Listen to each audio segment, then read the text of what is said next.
Une trêve politique au moment des Jeux Olympiques, l'appel du président de la République fait réagir. Je suis surprise parce que le pays ne doit pas normalement s'arrêter. Pour moi, c'est la mauvaise période.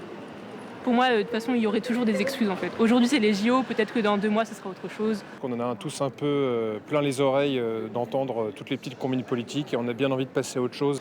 La France est aujourd'hui un pays fracturé et les Jeux Olympiques, ça apporte cet aspect d'humanité, cet aspect de partage. Dans cette trêve souhaitée par Emmanuel Macron, le gouvernement démissionnaire de Gabriel Attal resterait en place et continuerait de gérer les affaires courantes.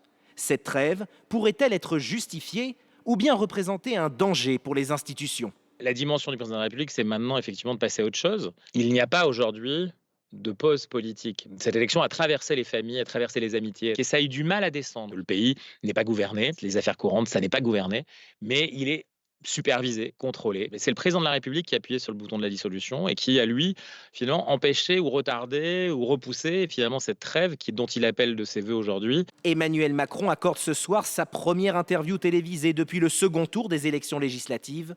Sur France 2 et France Info, le chef de l'État devrait notamment revenir sur cette période de trêve et sur la situation politique du pays.